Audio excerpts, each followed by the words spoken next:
Marcos 16:15, lemos assim: E disse-lhes: Ide por todo o mundo e pregai o evangelho a toda criatura. Só as mulheres agora falando isso. Ide por todo o mundo e pregai o evangelho a toda criatura. Agora só os homens. E disse-lhes: Ide por todo o mundo e pregai o evangelho a toda criatura. Você é capaz de falar isso de cor agora? Eu vou falar e disse-lhes, e você vai falar para uma pessoa que está do seu lado com autoridade: Ide por todo mundo e pregai o evangelho a toda criatura. Amém? 1, 2, 3. E disse-lhes: Ide por todo mundo e pregai o evangelho a toda criatura. Amém. Irmãos, esse texto que nós estamos lendo é o paralelo de Marcos ao último texto que a gente leu na última aula, a famosa grande comissão de Jesus. Como eu disse na última aula, é aquele momento em que Jesus já ressuscitou dentre os mortos, ele reúne os seus discípulos e ele dá as últimas recomendações. Então, Mateus, que foi o texto que nós lemos na última aula, Jesus dá uma ênfase àquilo que a gente chamou de fazer discípulos, que é o ensino de todas as coisas que ele nos mandou. É a gente replicar em outras pessoas aquilo que a gente aprendeu com alguém que aprendeu de Jesus.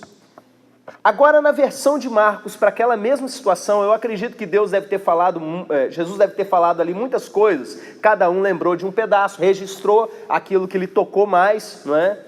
E aqui nós temos a versão de Marcos que diz: Ide pregai o evangelho.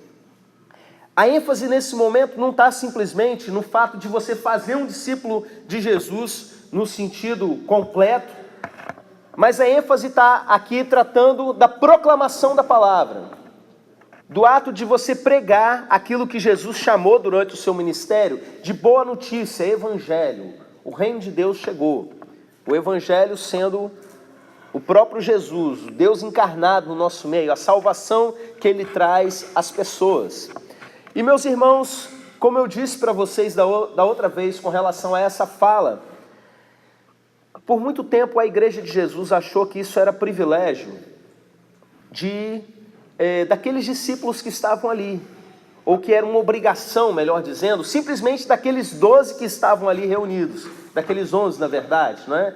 Que estavam ali reunidos com Jesus naquele momento em que ele disse isso. Mas com o tempo se tornou uma unanimidade no meio da igreja de que essa ordem de Jesus não dizia respeito simplesmente a um trabalho de apóstolo, mas é para todo discípulo de Jesus. E como eu costumo dizer, quem é discípulo de Jesus, dá um glória a Deus aí, bem forte. Glória a Deus. Sei que às vezes alguns podem ficar, né? É chato, né? Ficar mandando dar glória a Deus. Irmão, a gente tem que dar glória a Deus o tempo todo na vida da gente. Aproveita as oportunidades. Se você se considera, se você se vê como um discípulo de Jesus, alguém que quer seguir os passos de Jesus, essa ordem daqui é para você. Todo crente precisa entender que tem essa responsabilidade de pregar o evangelho a toda criatura. Só que muitas vezes as igrejas ensinam isso, mas não ensinam muito como. E quando ensinam como, ensinam de uma maneira assim, cheia de métodos estranhos, artificiais, e que as pessoas vão pegar coisas que foram inventadas anteontem para tentar ganhar pessoas para Jesus e acham que aquilo ali simplesmente é evangelismo. Se a gente fala, por exemplo, vamos fazer um evangelismo, as pessoas pensam, o pastor está chamando a gente para ir para a praça distribuir folheto. Isso é evangelismo, não é? Porque tradicionalmente, por muitos anos, isso é entendido e ensinado na igreja. Mas, irmãos, folheto surgiu um dia desses. Evangelismo é uma coisa que a gente faz com naturalidade. A igreja cristã primitiva fazia isso. Uma pessoa que ela tem o Espírito Santo dentro de si. O Espírito Santo, ele quer que todos cheguem ao arrependimento. E uma igreja que está inserida numa visão bíblica saudável, naturalmente as pessoas ganham pessoas para Jesus. No seu trabalho você vai ganhando, porque a sua própria maneira de ser, Deus vai abrindo oportunidades e você vai compartilhando. No livro de Atos a gente vê que isso não era simplesmente dos pregadores que estavam lá à frente da igreja. No livro de Atos a gente vê, por exemplo, quando matam Estevão e que a igreja dispersa, não pode mais ficar só ali em Jerusalém, ela é espalhada. A Bíblia diz pra gente que os que iam sendo dispersos, eles iam pregando o evangelho por onde eles passavam.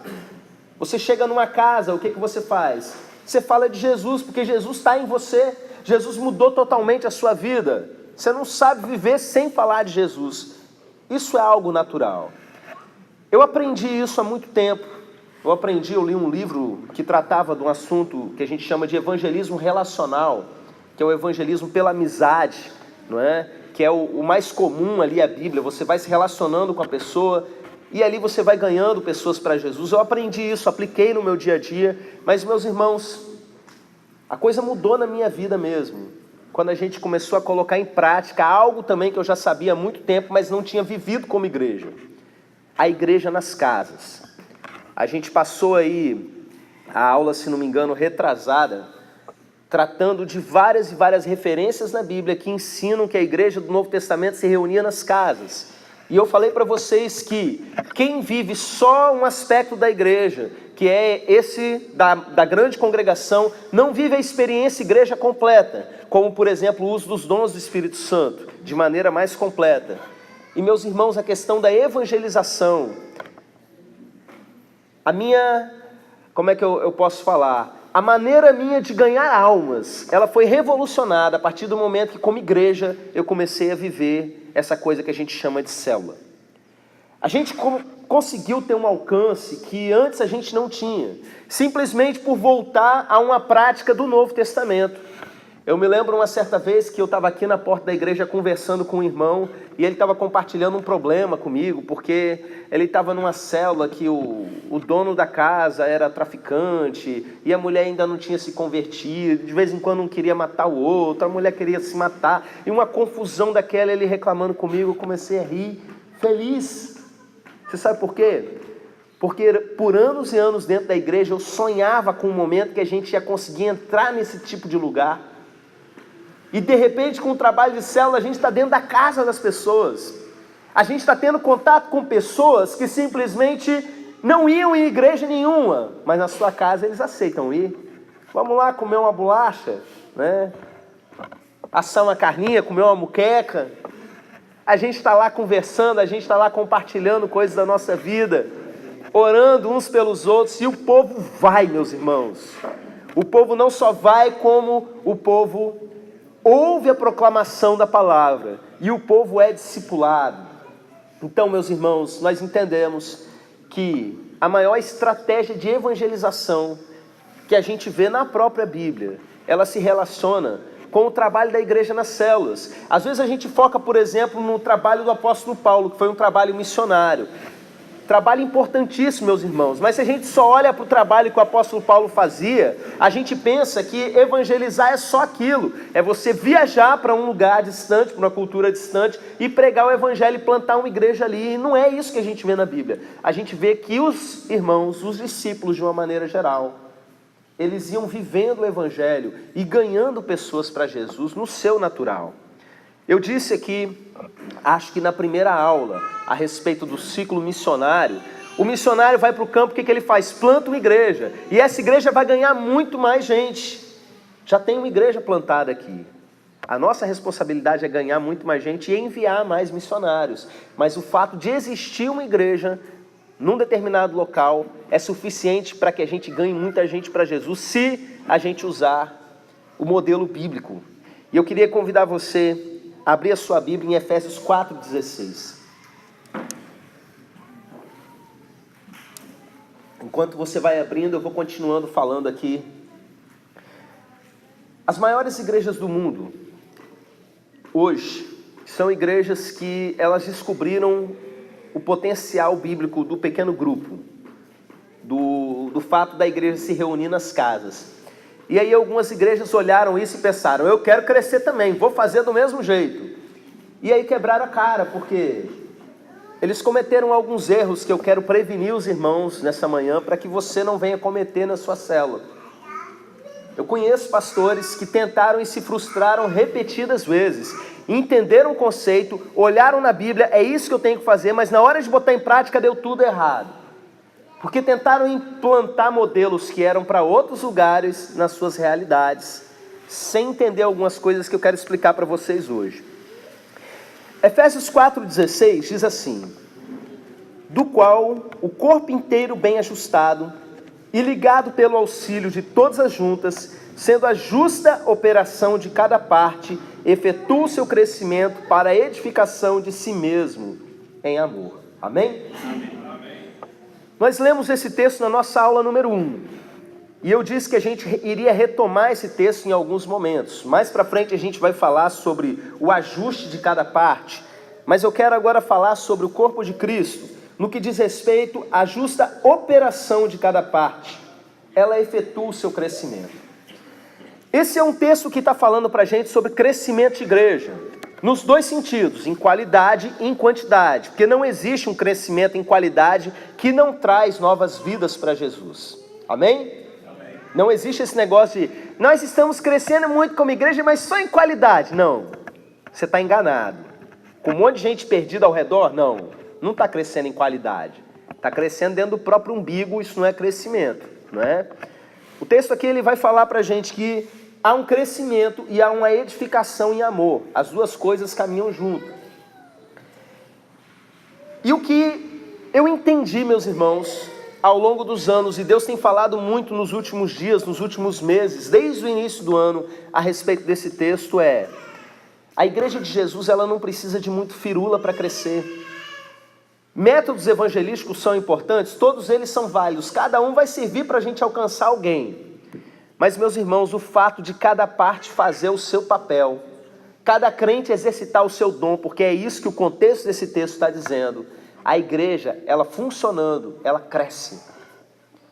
Entendendo que o Novo Testamento estava falando da igreja, a reunião geral, a grande congregação, e os grupos pequenos nas casas, a gente precisa ter esse entendimento que o simples fato de cada um ter o seu dom espiritual e esse dom ser utilizado, vai acontecer.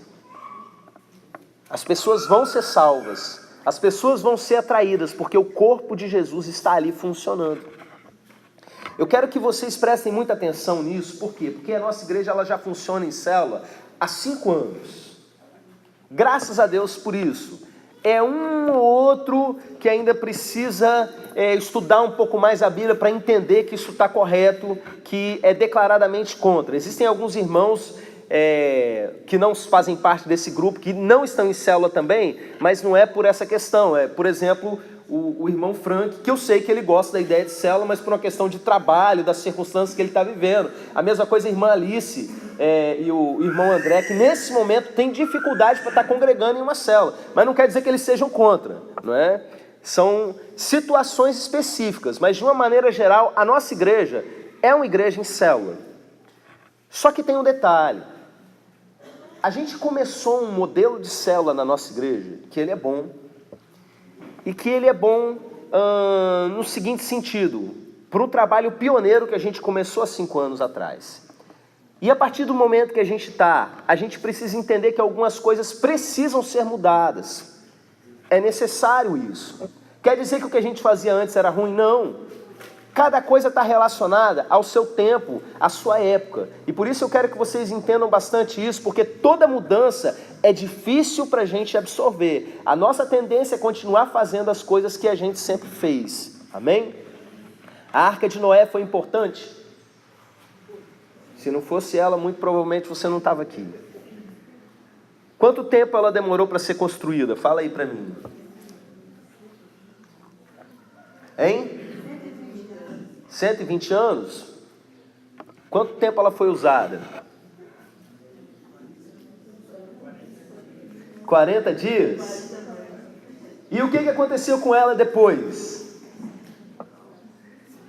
Você já pensou se Noé resolvesse ficar dentro da arca ali para o resto da vida, não é? Irmãos, tem coisas que Deus dá para a gente que elas são para um determinado momento, não é? E aí a gente precisa entender em cada época o que Deus quer nos dizer. Não estou falando que a gente vai deixar de fazer totalmente as coisas que a gente fazia, não é nada disso. É só um entendimento mais aprofundado. O que a igreja primitiva fazia nas suas reuniões nos lares? A gente não sabe. E é importante você saber disso, que a gente não sabe o que eles faziam nas casas. Não existe texto do Novo Testamento explicando uma liturgia do que acontecia nas reuniões nas casas. Não tem.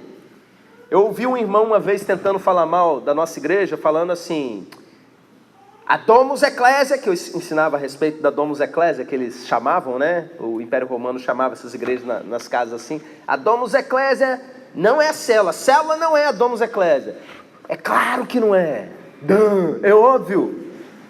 São séculos e séculos de distância, de cultura, de tudo. Aquela cultura que existia naquela época nem existe mais. A gente não tem como saber. E você sabe por que Deus não colocou lá registrado isso na Bíblia? Eu digo para você, porque cada realidade, cada cultura seria diferente.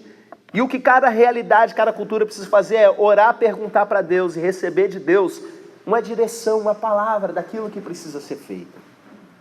Então, meus irmãos, o que é que nós precisamos entender aqui como igreja, que é princípio bíblico? Eu não vou falar nada aqui para vocês que sejam regras. Regras têm data de vencimento. Eu quero mostrar para vocês princípios. O princípio que a gente precisa entender para a nossa célula é, numa célula onde tem crentes, esses crentes têm o Espírito Santo de Deus, eles precisam ser colocados para trabalhar. Quando cada irmão exerce a sua função dentro de uma célula, promessa da Bíblia no texto que a gente acabou de ler, o corpo vai crescer, vai ser edificado em amor. Eu quero que vocês entendam isso. Nós temos um roteiro? Temos. A gente vai falar de roteiro daqui a pouquinho. Mas ele nem é tão importante assim. Amém? A gente precisa entender que você tem um dom do Espírito Santo. Durante esses 5 anos que se passaram, a reunião da célula estava muito focada na pessoa do líder. E a função de dirigir uma reunião estava misturada na cabeça de muitos com a liderança da célula. Mas desde o início do nosso primeiro ano eu venho batendo uma tecla dizendo: liderar uma célula não é a mesma coisa que liderar uma reunião. Liderar uma reunião, se eu pegar uma criança, ensinar para ela como é que é o roteiro, ela vai fazer. Liderar uma célula não tem nada a ver com isso. Por que eu decidi fazer esse curso com a igreja inteira? E não simplesmente chamar os líderes para treinar? Porque Deus me mostrou com muita clareza uma coisa: se você treinar só os líderes vão trabalhar. E numa célula, meus irmãos, aqui está a minha célula todinha. Todo mundo aqui trabalha. Quem está chegando agora, não é? Está começando a pegar o ritmo, mas daqui a pouco vai começar a trabalhar também. Rogério está aqui, ó. Tem o quê? 1 ano, Rogério? Você chegou para a igreja e já está trabalhando na célula para valer, exercitando o dom do Espírito Santo que Deus deu a ele. Então você precisa entender, você tem um dom. Relembrando, dom não é o talento natural de quando você nasceu e cresceu e aprendeu a fazer coisas. Não, um dom do Espírito Santo é uma capacidade sobrenatural que o Espírito Santo dá para uma pessoa a partir do momento que essa pessoa recebe o Espírito Santo de Deus. Então, se essa pessoa recebeu o Espírito Santo, ela tem um dom do Espírito Santo.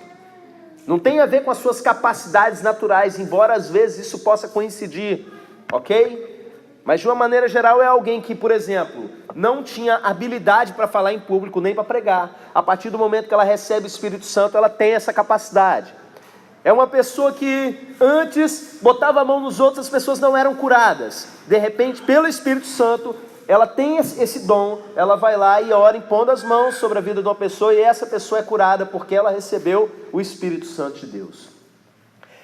Eu queria recomendar para vocês algumas coisas nesse sentido. Você que é líder de célula, você pode inclusive reunir a sua célula para isso que eu vou falar para vocês. Existe um seminário de dons no YouTube, ministrado pelo pastor Luciano Subirá. Eu assisti há uns 2 ou 3 anos atrás, não tenho certeza, esse seminário, recomendei para alguns irmãos e até hoje eu tenho recomendado e tem mudado o ministério de muitos irmãos. Porque é um ensino muito sólido e ele mostra com simplicidade que os dons do Espírito Santo estão acessíveis a todo mundo. Derramarei do meu Espírito sobre toda a carne. Então ele fala de coisas sobrenaturais, tipo uma perna crescendo, ou profecias sem explicação científica, numa naturalidade tão grande, de uma maneira tão acessível para qualquer um de vocês, para você passar a colocar em prática, aprender melhor a ouvir a voz de Deus. Esse seminário é imperdível. Teve em Vila Velha no ano passado, nós levamos uma van da nossa igreja, e se tiver de novo, meus irmãos, eu vou levar outra van, tá? E eu vou assistir de novo. Você que já viu, eu recomendo, se já tem um tempo que você assistiu, assista outra vez. Pastor Cléber, você concorda com tudo que ele diz? Não, mas o que eu concordo é tão pequeno que eu não concordo, quer dizer, é tão pequeno, não vai fazer diferença. Vou explicar logo para vocês. Ele fala, por exemplo, de 9 dons do Espírito Santo. E na minha maneira de entender, não são só 9.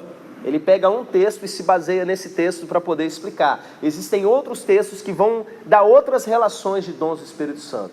Então, a única crítica que eu teria a fazer é só isso. Mas, meus irmãos, com relação ao restante, ele está muito mais avançado do que cada um de nós, do que eu, para explicar a respeito desse assunto. Nós temos também um seminário de dons que nós demos aqui na nossa igreja no início do ano, e está lá no canal do YouTube, você pode procurar, você assiste tudinho também, que eu falo a respeito de outros dons que ele não fala ali no seminário.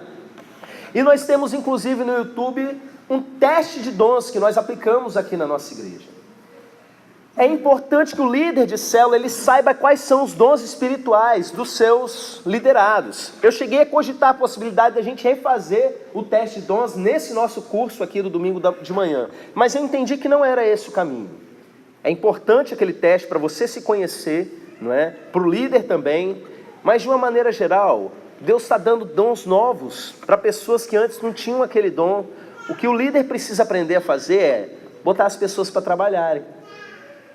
Em cada momento da sua célula, vão surgir situações em que você tem que estar realmente com a mente e o coração aberto para ver o que Deus vai agir. Eu vou dar um exemplo para vocês. A minha última reunião de célula, aconteceu uma situação que eu levei um visitante, e esse visitante ele começou a compartilhar um problema.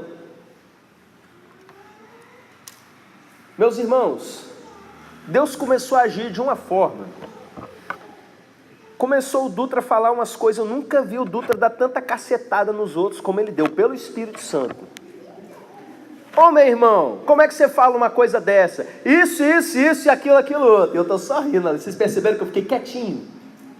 Você sabe por que eu fiquei quietinho? Deus não estava me mandando falar nada. E eu não fiquei preocupado, porque ele começou a falar. Aí daqui a pouco o irmão Fernando foi lá e começou a falar mais alguma coisa. Daqui a pouco foi o irmão Rogério, e cada um, daqui a pouco o Fabinho virou e começou a falar outras coisas. Irmãos, foi tremendo. Porque tudo vinha de Deus. Teve um visitante que foi, para vocês terem uma ideia, que Deus começou a usar até o visitante para falar com o cara. E eu vi o Espírito Santo passeando lá no nosso meio e agindo, usando um, usando o outro, meus irmãos. E aí chega o momento de oração, por exemplo, você vai dando a oportunidade para um ou outro orar, você vai descobrindo os dons do Espírito Santo ali. Eu me lembro, eu coloquei o irmão José para orar por a vida de um outro irmão, e eu descobri uma oração de fé tão poderosa, com uma palavra de encorajamento, irmãos.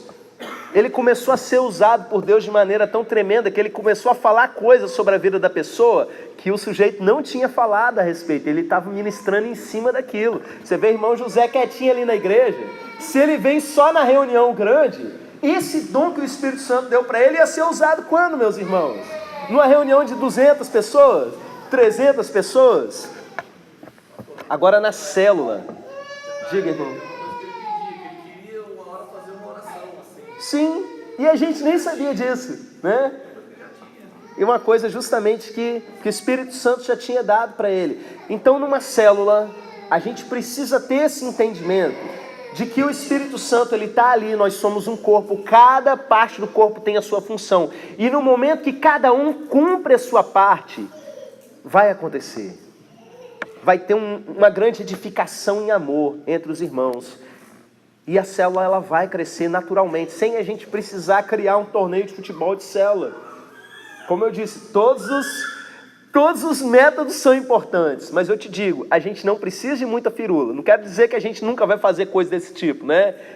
A gente pode fazer isso, mas o simples fato da gente estar ali movendo no poder de Deus, vai acontecer com muita naturalidade, porque é isso que a Bíblia ensina pra gente. Como eu disse para vocês, existem situações de igrejas que tentam implantar o trabalho de células e quebram a cara e acabam se frustrando e voltam a esse modelo antigo de só congregação domingueira, como a gente viveu aí por séculos. E eu queria agora, nesse momento, dar algumas dicas para os irmãos e direcionamentos mesmo com relação a isso. Primeiramente, eu quero falar que Nós temos líderes na célula, mas eu não quero que você entenda a palavra liderança como esse mundo ensina, ok? Jesus ensinou um modelo de liderança totalmente diferente disso. Nós não somos uma empresa, nós somos uma família. É importante você entender essa visão de família, porque numa família nós temos filhos e filhas, e nós temos pais e mães. E no mundo espiritual, da mesma maneira, a gente aprendeu na semana passada sobre paternidade relacionada ao discipulado. Então a gente precisa entender que nós precisamos tratar uns aos outros dessa maneira. Então esse é um princípio que eu queria que você tivesse. O seu líder é líder sobre você como um pai é líder sobre os seus filhos, espiritualmente falando, não é? Então, vamos tirar um pouquinho essa ideia de métodos empresariais e gerenciamento e coisas desse tipo. A gente se move com muito mais simplicidade, muito mais no amor. Vamos aqui mais alguns princípios. Um princípio que eu preciso que você entenda é que a célula ela é pensada para o formato do não crente, tá? Inclusive, quando nós começamos, eu falei para vocês que foi bom naquele momento, porque a nossa igreja estava passando pelo período de transição, e o pastor Ivan, que é quem estava nos discipulando na época, ele deu uma orientação que foi o seguinte: é proibido levar a gente crente. Então, para aquele momento isso foi muito importante. Por quê? Porque se a gente levasse crente para a célula, sem entender o que é a célula como estratégia de evangelização, a gente ia quebrar a cara como muitas igrejas quebraram. Porque eu vou te falar, irmãos, o tal do crente, me desculpe, você é crente, eu também sou, né? Mas o tal do crente, ele costuma ser muito mala sem alça, tá? Tem uns papos de crente, meus irmãos, que eu vou te falar. É uma coisa terrível, é uma coisa horrorosa. O pessoal está acostumado com aquelas aulinhas de escola bíblica, bem xexelenta, de revistinha na mão, que o professor vai lá ler, e o aluno faz a pergunta porque ele não quer aprender, ele quer falar alguma coisa. Você já viu aquele tipo de mala? Ele vai lá e te faz uma pergunta, ele não está interessado na sua resposta, ele quer dar a opinião dele. E a opinião dele, muitas vezes, não tem a ver, ele não está preocupado com crescer espiritualmente, nem edificar o outro. Então tem uma porção de vício, uma porção de manias que, se você deixar isso acontecer, vai queimar sua célula. A sua célula não deve ser uma reunião de crente, ela deve ser uma reunião evangelística. É uma maneira bíblica da gente ganhar pessoas para Jesus. Já aconteceu na minha célula, por exemplo, mesmo eu sendo vacinado com relação a isso, de chegar irmão extremamente religioso na célula, e ele cortar o assunto da célula para falar aquilo que ele queria. E o que ele queria? Começar a reclamar, vomitar as mazelas tradicionalistas dele. Pastor, o que você acha desse negócio de gritar? Aí eu abro a Bíblia e dou uma resposta bíblica para ele. Não, mas por quê? Aí, na verdade, o que ele queria não era aprender biblicamente.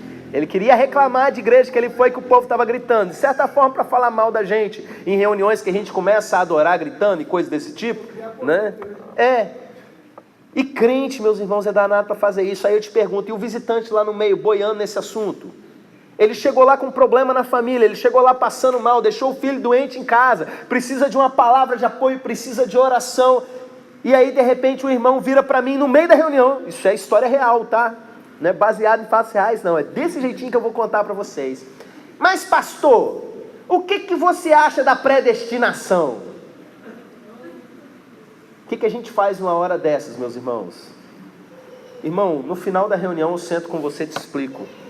Te pergunto, vai voltar no final da reunião para perguntar? Não vai para casa. Porque ele não quer saber sobre predestinação. Ele não quer crescer espiritualmente nesse sentido. Ele quer polemizar no meio da reunião para mostrar, nossa, como eu sou crente, entendo dos assuntos, manjo dos paranauê da teologia. Bobagem. Se deixar, meus irmãos, crente avacalha com reunião, vira aquele evangeliquez, aquele papo gospel, que só fala coisas puras, santificadas, aquele monte de máscara. Isso não pode acontecer de jeito nenhum numa célula. Célula tem que ser esse ambiente livre, para o não crente chegar e ele sentar e ele comentar do jogo do Flamengo, que vai assistir daqui a pouco. Do Vasco também, né? Então toma cuidado, fique esperto. Né? Ele lembrou rapidinho. Fique esperto, meu irmão, com essa situação. Não deixe a reunião de célula virar uma reunião de crente, por favor. Crentes estão ali, mas a linguagem, até o nosso roteiro, ele é pensado para ganhar pessoas para Jesus e para nos ligar uns aos outros. Tem que ser um ambiente gostoso, não pode ser uma reunião que exclui a pessoa. Eu já participei de reunião de célula na nossa igreja mesmo, que a coisa fugiu do controle, e que o não crente que estava lá entrou mudo, saiu calado, não conseguiu se inserir no que estava acontecendo. Por quê? Porque virou papo de crente. Então, outro princípio, o princípio da simplicidade. Esse princípio é importantíssimo. Como eu falei para vocês, não estou passando regra aqui, estou passando princípios. O que é o princípio da simplicidade? A célula precisa ser singela. A reunião na casa precisa ser uma coisa bem caseira mesmo, bem tranquila, que qualquer um possa chegar e reproduzir aquilo. Vou dar um exemplo. Eu sou o pastor Clériston, vocês conhecem. O que eu posso fazer? Eu posso chegar numa célula e fazer um culto no padrão domingo à noite. Eu pegar o violão, pendurar no pescoço e começar a ministrar, tacar fogo ali em todo mundo, né, metaforicamente falando. O povo começar a adorar e aquela coisa toda, e de repente, irmãos, vamos abrir as nossas Bíblias no Salmo tal, e começar a fazer um sermão de 17 pontos. E de repente no final fazer apelo, fazer aquele negócio todo. Olha, vai até crescer, vai juntar gente. Mas eu estou começando um ponto de pregação, não estou fazendo uma célula. Você sabe por quê? Porque de repente eu tenho um irmão ali, irmão Glauber. Você toca violão? Irmão Glauber não toca violão. Ele tem o treinamento bíblico e a experiência e o dom de mestre que eu tenho. Talvez tenha, talvez não. Isso vai ser impedimento para ele começar uma célula? Eu estou treinando aqui os nossos homens para continuarem o trabalho que eu faço. Eu vou ter que dar curso de violão para todos eles? Eu vou ter que ensinar a fazer um sermão expositivo de 17 pontos? Não. Irmãos, a célula que eu aprendi a fazer célula era com irmã ou analfabeta ou semi-analfabeta. Eu acho que era analfabeta mesmo. E ela dirigiu a célula com a simplicidade. E todas as pessoas que estavam ali sabiam, isso aí eu também posso fazer, isso aí eu também posso aprender. Tem muito mais a ver com o relacionamento da pessoa com Deus do que qualquer outra coisa. Aí que muitas igrejas naufragam, porque importam modelos de outros lugares e começam a tentar aplicar métodos e treinamentos infinitos para capacitar pessoas que nunca vão estar plenamente capacitadas, sem entender que a coisa tem que ser simples. Eu poderia fazer um negócio muito elaborado, mas eu escolho ir lá e fazer uma coisa tão simples, e Deus age na simplicidade, meus irmãos. Eu ia falar que vocês não têm noção, mas vocês têm, porque muitos de vocês estão experimentando isso. Como que às vezes numa reunião tão simplesinha, Deus age lá no profundo, meus irmãos. E isso está disponível para todo mundo. Então nunca vamos perder essa simplicidade. O princípio que eu quero falar para vocês agora tem a ver com o nosso modelo de reunião, tá bom? O nosso modelo, é importante você saber que ele é necessário, mas que ele é flexível. Por que é necessário? Vocês estão debaixo de uma liderança, de uma visão. A gente aprendeu aqui na segunda aula, quando a gente falou sobre os pastores das igrejas locais, que Deus dá visão a eles, e essa visão precisa ser entendida pela igreja, respeitada pela igreja, obedecida pela igreja. Aquilo que Deus deu para o pastor Abe Uber não é a mesma coisa que ele dá, por exemplo, para o pastor lá da Igreja Batista Jardim Camburi. Todos os dois modelos são de célula. Então cada igreja está inserida numa realidade local, numa cultura, numa história de vida, numa fase de desenvolvimento, e Deus vai trabalhando ali dessa maneira, amém? Então tem irmão, por exemplo, que já virou para mim e falou assim: na minha célula a gente vai fazer tudo diferente. Esse negócio de vocês não recolherem oferta na célula, minha célula, a gente vai recolher oferta toda reunião. Eu fiquei olhando assim, como assim? É a célula da igreja, da nossa igreja mesmo? Ou é a sua célula? Recentemente, até na nossa célula surgiu essa necessidade, não é? Nós temos um irmão com a dificuldade física, consequentemente financeira. Em amor surgiu essa ideia, mas de repente o irmão vai lá e resolve que ele vai colocar um item a mais na reunião de célula por conta dele. a gente precisa entender que nós somos a mesma família. Todas as células precisam falar a mesma linguagem. Amém? A gente precisa ter esse entendimento. Mas, ao mesmo tempo, o pastor Clériston deixa a coisa extremamente flexível. Por quê? Para que você busque do Espírito Santo de Deus, por exemplo, o assunto da semana. Existem reuniões de célula que o assunto da semana vai ser o que o pastor pregou no domingo à noite. Ele vai fazer um esboço, ele vai distribuir entre os irmãos. Os irmãos vão pegar aquilo e vão dar um estudo, vão ler aquilo na célula e debater aquilo. Irmãos, funciona em algumas igrejas, eu acredito que Deus deu esse comando para alguns tipos de pastores, não é dessa maneira que a gente faz. E eu particularmente me adapto muito bem àquilo que Deus faz no nosso meio. O que é? O líder ele vai orar e vai perguntar para Deus o assunto que ele vai trabalhar. E como é que funciona isso?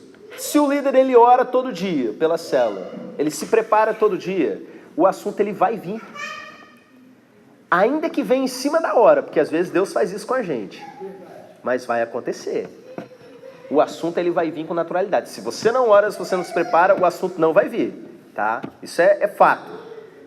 Agora, se acontece, às vezes, meus irmãos, você está brigando com Deus no caminho, mas Deus, eu estou orando a semana inteira, o Senhor ainda não me deu. Acontece uma coisa ali, na cara, e Deus age poderosamente em cima daquilo. Então tem a ver, basicamente, com isso. Como é que começa a nossa reunião?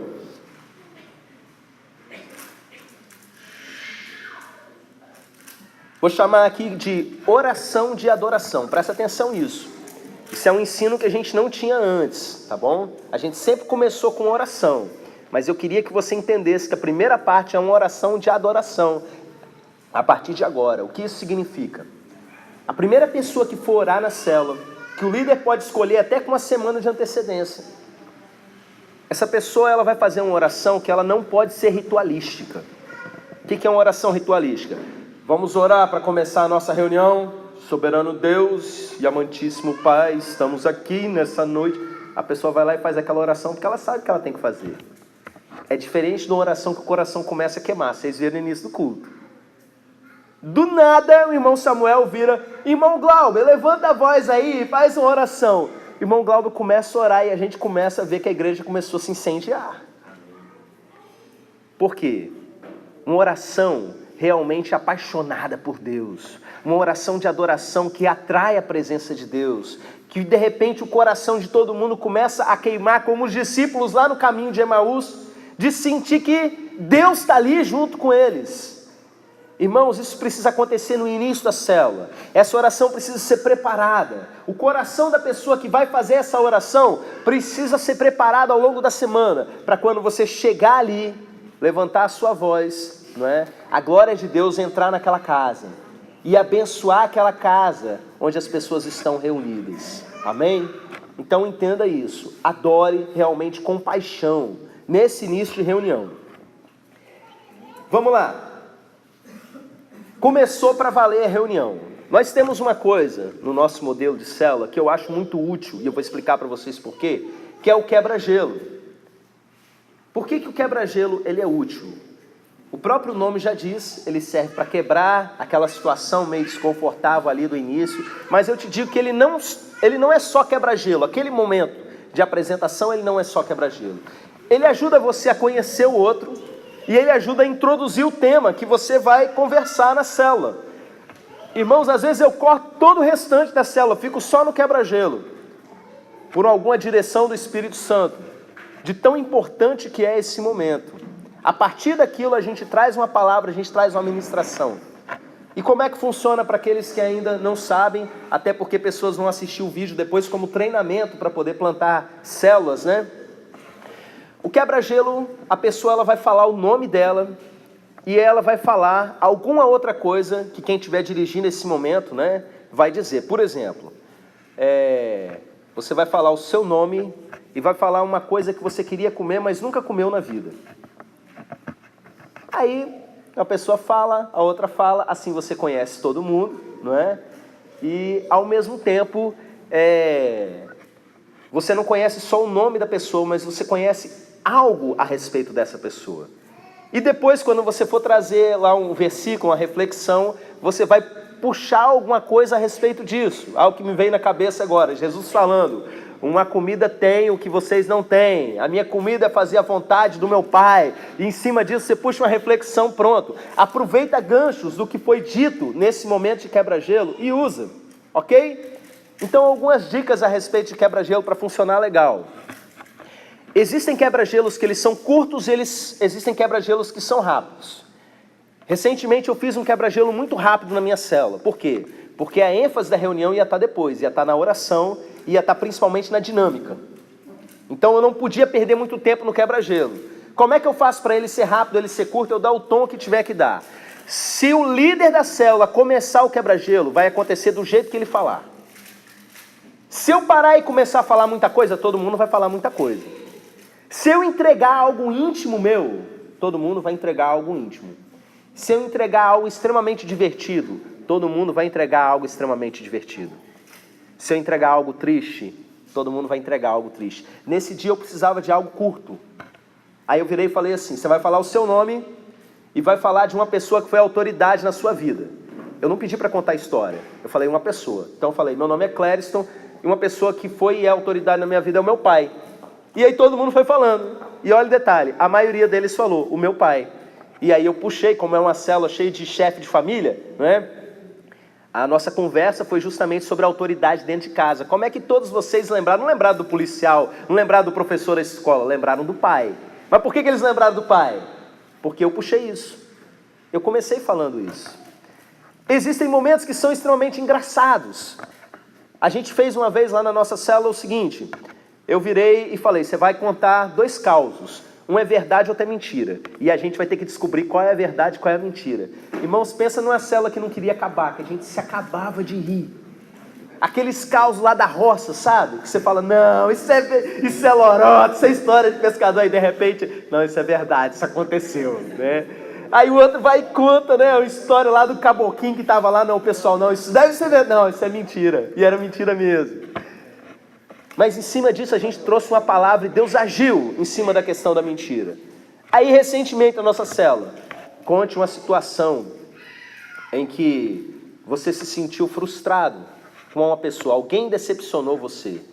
E meus irmãos, cada uma história é triste, mais triste que a outra, né? Eu participei de reunião que eu falei, uma situação que você teve que perdoar alguém, mas foi uma choradeira daquelas.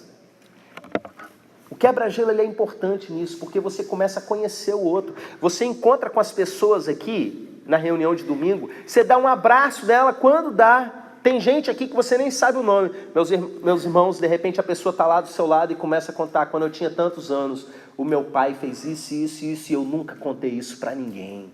Quantas vezes, né, Dutra? A gente ouve lá na célula: eu nunca contei isso para ninguém. Na penúltima, teve um senhor que foi para nossa célula e falou, começou a falar, e chegou um momento que falou assim: meu Deus, eu nunca falei isso para ninguém.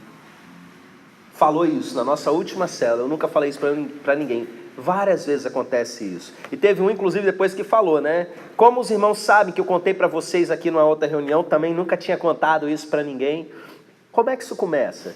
Se você que é líder entende que você não precisa ter nada a esconder, e você entrega o seu coração ali naquele momento, na frente dos seus irmãos, o restante vai fazer. E depois você recupera essas coisas para ir tratando a pessoa. Na ministração seguinte, que é o que eu vou falar agora, no nosso roteiro de célula, né? Você vai usando isso. Vamos lá. Acabou o quebra-gelo. Nós temos aqui um ensino dinâmico. Irmãos, muita atenção no que eu vou falar agora. Célula não é lugar para você fazer sermão. Não é lugar para você fazer sermão expositivo e ficar lá um tempão falando. Vou usar bastante o exemplo da minha célula, porque ela está aqui reunida, né? Uma fileira completinha aqui. Mas para explicar para os irmãos como é que funciona. Dificilmente eu passo de 5 minutos falando nessa parte, é ou não é verdade? No máximo vai chegar a 10 minutos, irmãos. Tem gente em célula falando 20 minutos, pelo amor de Deus. Não é pregação de domingo. E principalmente quando a pessoa não é pregadora, não tem o dom de mestre, ela só espanta o povo. Tem gente que dorme na célula, meus irmãos, não pode acontecer. Tem que ser algo objetivo, direto. Chegou, entregou a palavra, pronto. E por que a gente fala em ensino dinâmico? Jesus usava muita dinâmica. Jesus tinha pregações longas? Tinha. Mas tinha momentos que ele simplesmente pegava uma criança, chamava para o meio e ensinava uma coisa sobre criança. Ele ia lá, mostrava, olhai os lírios do campo, ensinava alguma coisa em cima daquilo. Trazia algo que chamasse a atenção didaticamente e apresentava isso. Nós temos um grupo de líderes de célula no WhatsApp que a gente compartilha a dinâmica. Que além de a gente mandar os pedidos de oração da célula, os relatórios da célula com foto, a gente compartilha, ó, fiz isso na minha célula, foi legal. E a gente vai mandando, vai compartilhando. Tem canal no YouTube, Tito até ficou de me mandar um, né, Tito? Com uma porção de exemplos de dinâmica. Você vai lá e faz aquilo, lê um versículo da Bíblia, ou um trecho curto, e aplica aquilo na vida da pessoa. Não é lugar para debate teológico. Ensino bíblico nós temos no domingo de manhã na igreja. Nós vamos começar novas classes, inclusive daqui a pouco. A célula não é lugar para você dar estudo bíblico, principalmente se você não tem dom de mestre. Você dá numa situação específica por uma necessidade. Se eu identifico que a minha célula ela tem uma necessidade em uma determinada área e eu preciso abordar esse assunto, ok, eu vou chegar e vou fazer isso. Mas não é lugar para você ficar dando estudo bíblico de revista, não. E nem por conta própria. Vou esquematizar aqui não sei quantos pontos para eu dar uma aula. Não é um lugar para isso, meus irmãos. É lugar para a gente pregar o evangelho de maneira simples, direta, de maneira que outro também consiga fazer. É claro, eu disse para vocês, existe flexibilidade. Você vai orar, vai perguntar para o Espírito Santo, em um determinado momento pode ser que venha acontecer de uma forma ou de outra, mas de uma maneira geral, tem que ser um ensino acessível para as pessoas. Então, quem, por exemplo, for líder de célula, ou quem o líder for colocar para isso, se tiver mais dúvida a respeito, a gente tem uma aula no nosso canal chamado Aula de Elaboração de Dinâmica. E ali a gente tem mais ou menos 53 minutos de uma aula que eu dei, eu quero até regravar aquilo futuramente, né?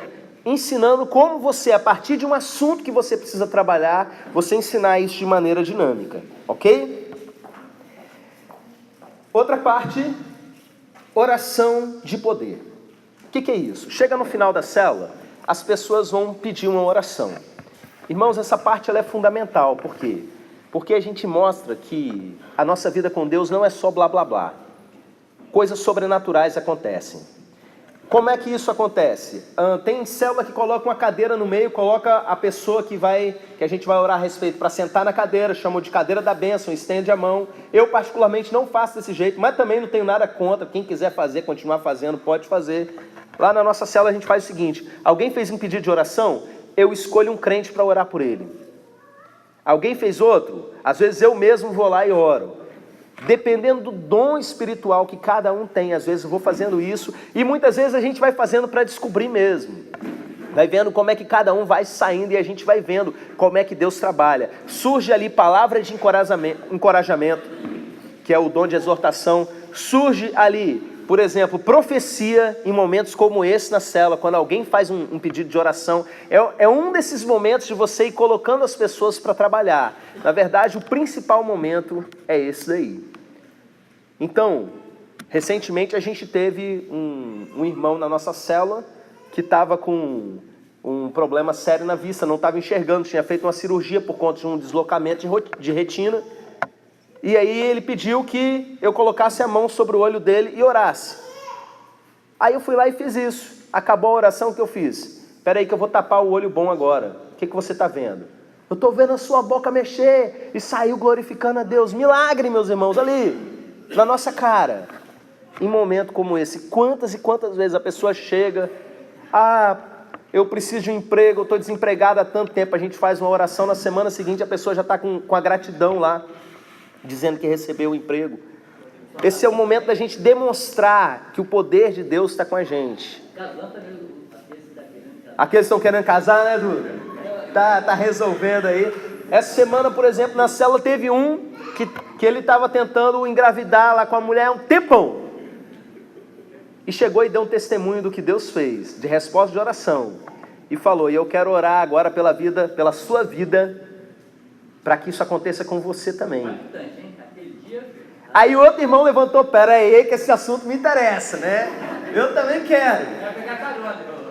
Quis pegar carona na bênção. Irmãos, é tremendo, é sobrenatural, acontece mesmo, do jeitinho que acontecia na Bíblia. Acontece no nosso dia a dia. Irmãos, esse é uma das coisas principais. Às vezes a pessoa não dá nem importância para aquilo que foi ensinado, mas de repente ela vê, não, peraí, isso é de verdade mesmo, é sério? Aconteceu isso aqui? Milagre aconteceu na minha frente. E isso é o que? A Bíblia chama de sinal. Sinal é significante e significado, algo apontando para um significado maior. As pessoas estão vendo que Deus está nesse lugar, quando recebem uma profecia, quando vê um milagre acontecendo e glorificam a Deus. Amém? E aí, meus irmãos, a reunião está chegando para o final. E como é que a gente faz essa oração final? Essa oração final, não importa se a sua célula começou hoje, ela precisa focar na multiplicação. E aqui eu vou falar para vocês sobre um dos maiores perigos que tem numa célula, que é a pessoa começar a gostar demais da célula. Vou dar um exemplo. A célula Herdeiras da Promessa fez camiseta.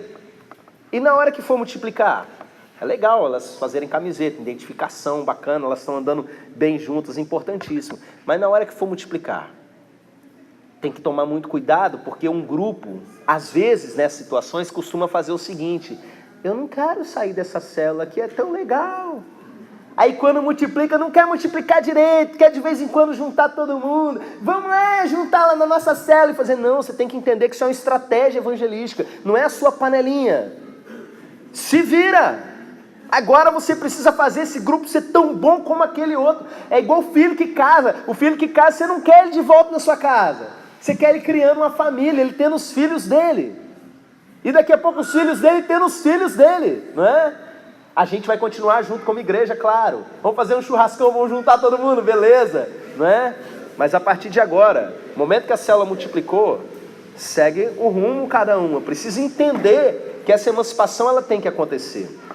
A gente tinha uma célula muito gostosa lá na minha casa. Graças a Deus não tem mais lá, porque agora daquela célula nós temos descendentes. 1, 2, 3, 4 células acontecendo hoje, descendentes daquela célula que não tem mais, não é?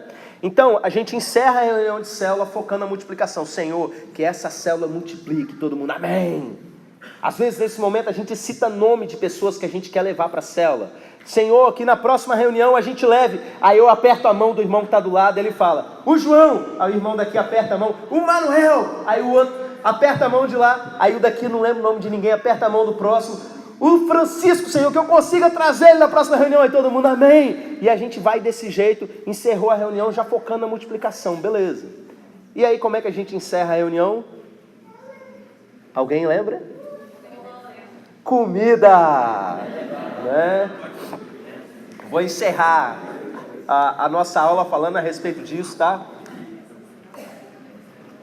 Irmãos, comer junto é uma coisa muito importante, biblicamente falando. Sentar para comer, no livro de Atos, fala de comunhão.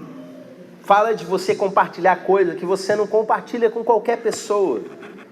Comer junto desarma um com relação ao outro, aproxima. A Bíblia está cheia de referência a respeito disso, que eu não vou entrar nessas questões agora. Mas entenda que isso é uma coisa que precisa acontecer. Tem gente, por exemplo, que fala mal, gente aqui que congrega com a gente, que fala mal de célula. Eu não quero ir para a célula não, que o povo fica indo só para comer, que não sei o que e tal. Ignorância dos infernos, meus irmãos. Jesus multiplicou pão para o povo. É normal isso, Jesus partiu o pão ali.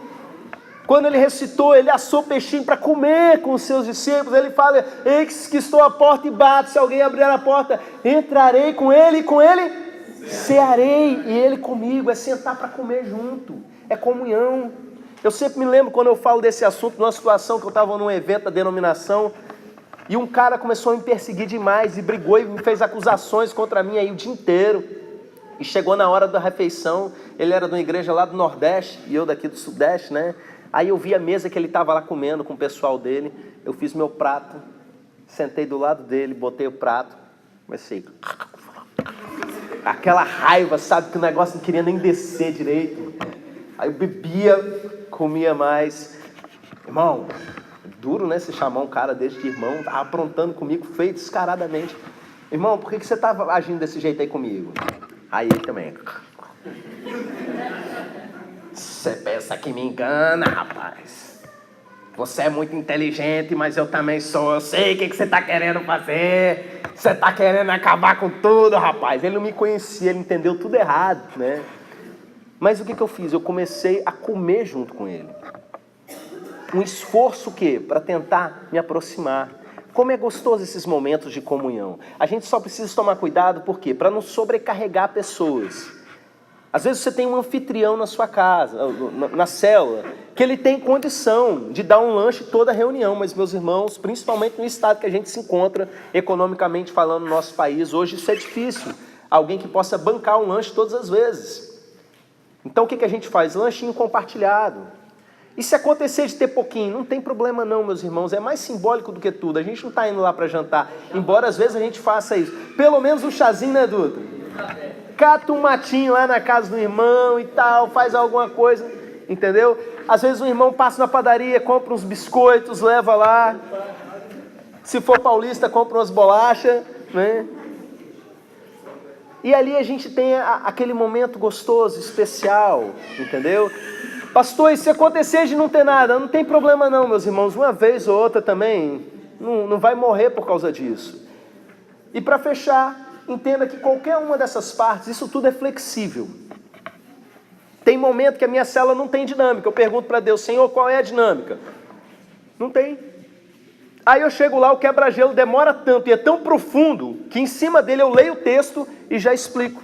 Várias e várias vezes acontece isso. Tem vezes que o quebra-gelo precisa ser curto.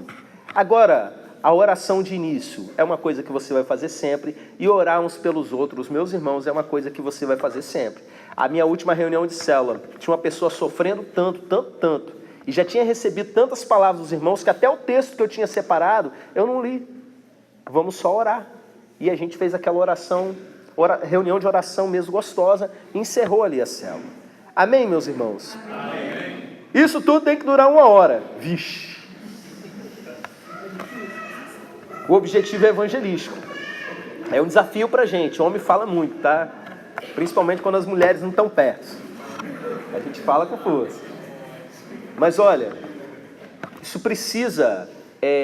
a gente precisa lutar por isso, porque tem gente que vai deixar de ir porque demora demais. Entendeu? Agora, uma coisa que a pessoa sabe que ela vai poder ir e voltar logo, não vai atrapalhar o dia dela, não é? Fica mais fácil. Então, como a célula é pensada para o não crente, para ganhar o não crente, é uma maneira da gente proclamar o Evangelho de Jesus, a gente precisa vigiar nessa questão para facilitar, tá bom? Aí a ida dos nossos irmãos. Amém? Vamos nos colocar de pé. Essas são as nossas dicas e... a gente deve ter aí mais umas 3 aulas para encerrar esse assunto. E o objetivo, meus irmãos, é que realmente as nossas células, elas venham bombar. Elas venham fazer um estrago no reino das trevas. Elas venham fazer diferença não só no mundo espiritual, mas principalmente no mundo físico. É aqui, meus irmãos, que a ação social da igreja está acontecendo mais firmemente. É aqui que a evangelização da igreja está acontecendo mais firmemente. E eu diria que até a adoração mesmo. Não no sentido música, mas no sentido de que o Pai é glorificado quando os seus filhos dão muitos frutos. Jesus explicou a respeito disso. Amém? Amém. Se você tiver perguntas para fazer, vai juntando aí. No final a gente pode ter, no final do nosso curso, um momento relacionado a isso. Eu queria só destacar para você que já está inserido em célula, que a partir dessa aula de hoje coisas mudam. Amém? Amém? A partir dessa aula de hoje você teve entendimento, um direcionamento de Deus de algumas coisas que precisam mudar com relação à célula. Beleza? Eu quero chamar os líderes de célula aqui à frente, todos os que estão aqui nessa manhã.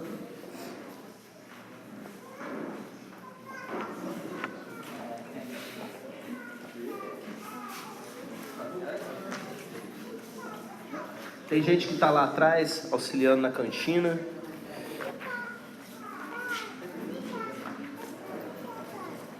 Que nós vamos orar por eles também. Líderes de célula, estendam as mãos sobre a igreja.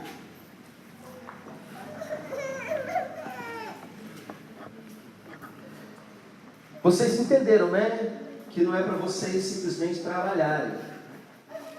A partir do momento que você tem crente na sua célula, Você precisa botar esse povo aí para trabalhar. Então a gente vai orar para que Deus use cada um deles. Pai, em nome de Jesus, eu quero te pedir por cada pessoa que faz parte desse corpo, dessa igreja. Meu Deus, que eles exerçam o ministério que o Senhor deu a eles, considerando o ministério como precioso na vida deles, Pai. Que o dom espiritual que o Senhor deu a cada um seja exercitado, meu Deus. Aqueles que têm dom de hospitalidade, aqueles que têm dom de contribuição, aqueles que têm dom de cura, dom de profecia, dom de línguas, dom de interpretação, dom de exortação, dom de mestre, de liderança, de todas as coisas, meu Pai, que o Senhor pelo Teu Espírito Santo concedeu, que isso seja exercitado nas células, meu Deus. Que todas as pessoas sejam colocadas para trabalhar, para que o crescimento naturalmente aconteça. Irmãos, agora estendam as mãos sobre esses líderes e vamos orar assim. Pai, em nome de Jesus, que o Senhor dê unção e sabedoria, para que eles sejam usados não como dirigentes de reuniões, mas como pais espirituais, em nome de Jesus. Quando o filho é pequeno, quando o filho acabou de nascer, o pai faz tudo, mas chega um momento que o pai vai ensinar a guardar os brinquedos, chega um momento que o pai ensina a escovar os dentes, chega um momento que o pai ensina a arrumar a cama, a fazer as tarefas da casa. Pai, que eles ajam como pais espirituais, aqueles que estão em célula pioneira, que eles estão sozinhos como crentes ali, que o Senhor os use em cada um desses momentos. Mas, meu Deus, aqueles que já têm crentes, mais crescidinhos nas suas células, que eles sejam tremendamente usados pelo Senhor, meu Pai, para botar essa turma toda para trabalhar, para te servir, meu Deus. E que o Teu nome seja glorificado sobre todo nome, e que o Senhor cresça, e que cada um de nós diminua, em nome de Jesus, amém.